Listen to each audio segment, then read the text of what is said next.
Hi,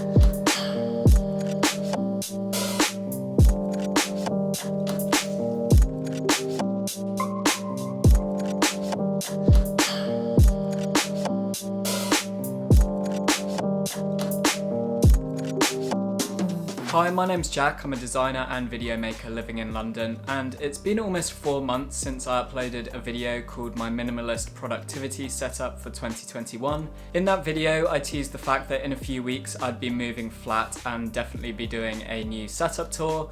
4 months later, we're finally doing that. So in this video, I'll be doing a tour of my not so new flat.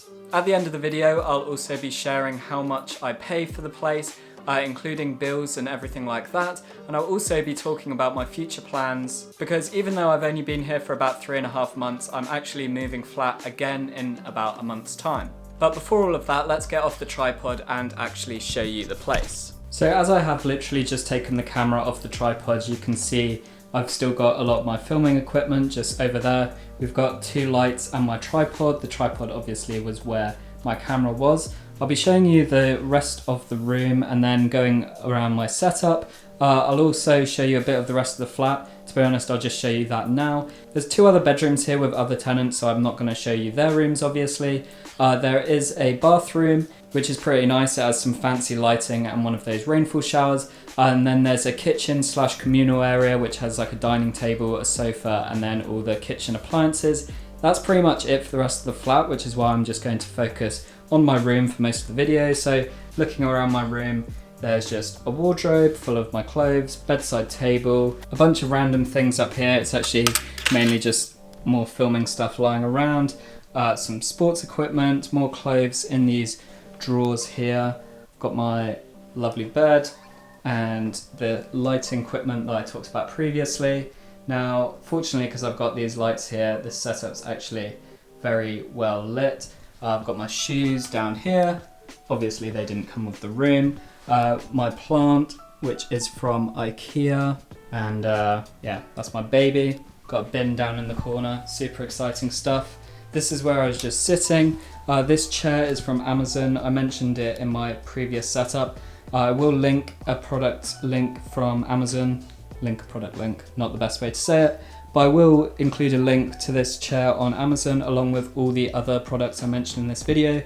So if you do see something that you want to buy for yourself, just check the description and you'll be able to find all the links for it there. I'm just going to tuck this away. It is a really nice chair though, would recommend. And I think it's pretty stylish as well. As you can see, the arms do fold up, which makes it easy to tuck in there. My biggest complaint about this room is definitely how small it is. As you can see, there's very little space between the desk and my bed. When I originally moved in, the desk was actually positioned over in this corner. Despite the fact I have the blinds down, there's actually a huge window there which brings in lots of natural light.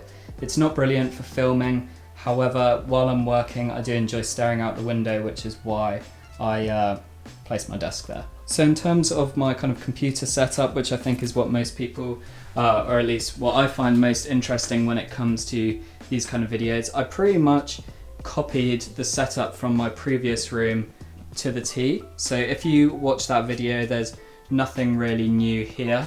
Maybe a couple of small new things, but in terms of the placement of everything, I literally Control-C, Control-V into this room. But for the sake of any new viewers, I will show you what is on my desk and the different computers and stuff I do have, and kind of explain why I chose to do things a certain way. So on the desktop I have 2 mice. That's because I have a couple of different computers. One is my custom built gaming PC. I use this for video editing as well as gaming and for coursework, because I am doing a part-time UX design masters. If you're interested to see what is inside that computer, I did a specific video about the build of it and kind of my thoughts and how it performs and everything, so I'll include a link in the description to that. I then also have this laptop, which is a 15-inch MacBook Pro. It's not mine, it's my work laptop. However, it is linked up to the same screen, which is just why I have a different mouse. So that's for that Apple Magic Mouse is for my work laptop, and then this is for the PC. This hub here just connects to this laptop.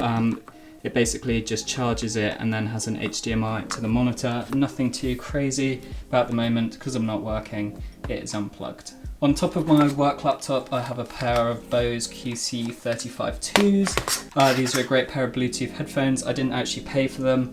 They were part of like a Google promotion when I bought my Google Pixel 5, which was a pretty good deal, I won't lie.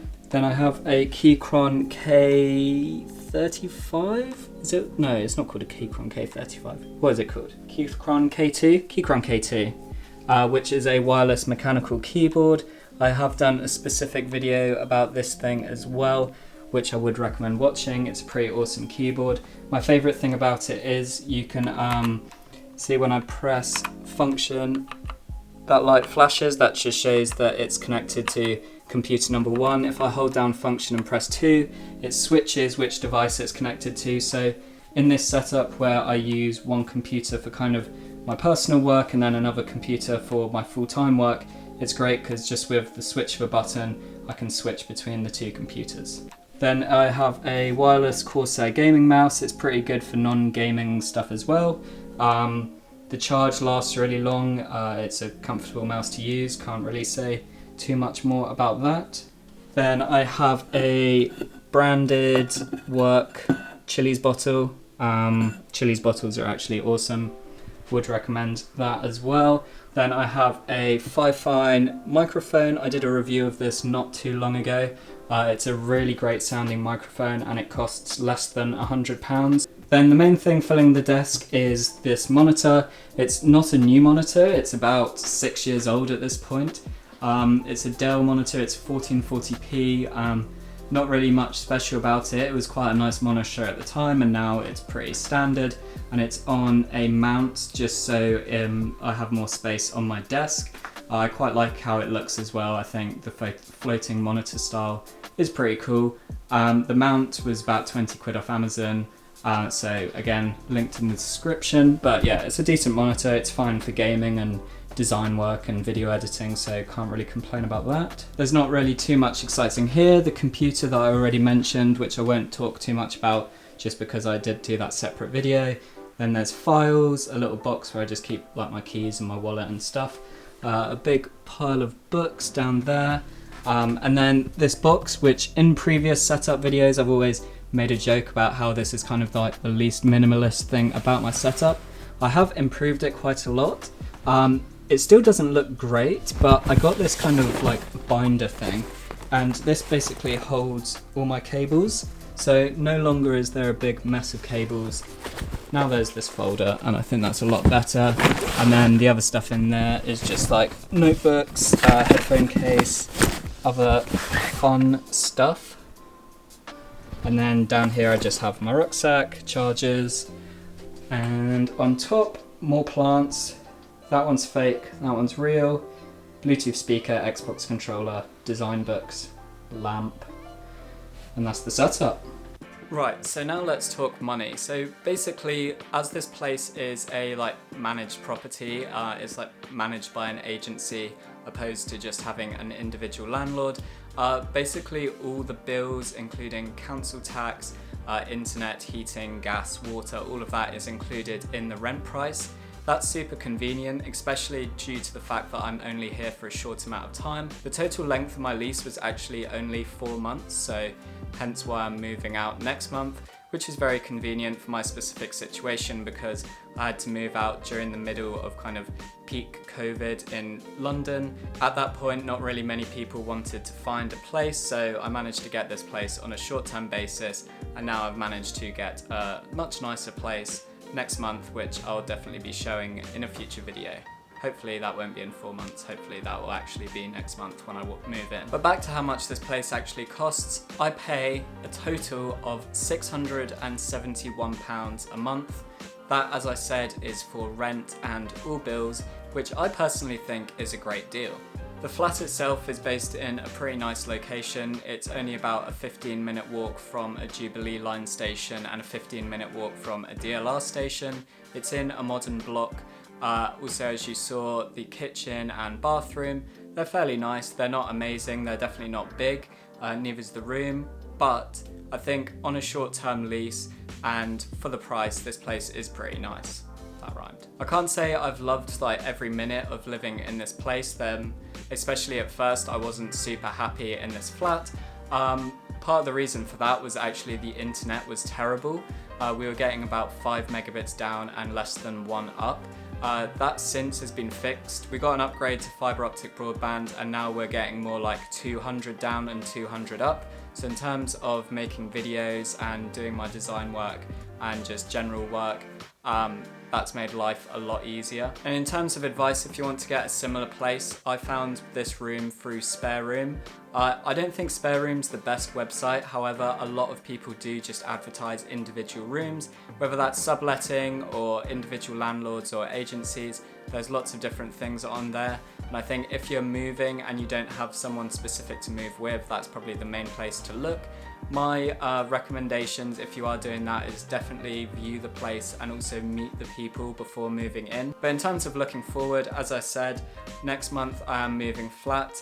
Here's a quick look at the view of the place that I'm moving to. As you can see, it's pretty cool, so I'm really excited to get moved in there, make lots more videos, because as this place is so small and there's 3 other people living in it, I don't really want to annoy them too much by kind of always speaking in my room. I'll also be making lots more videos outside. I want to do some photography videos, some travel videos if that's possible, and lots of other stuff. If that sounds good to you, then please do subscribe, and if you found this video enjoyable or useful, please do click the thumbs up button. Follow me on my social media accounts at jackjenkinsyt, that's Twitter and Instagram, and apart from that, hopefully I'll see you in the next one.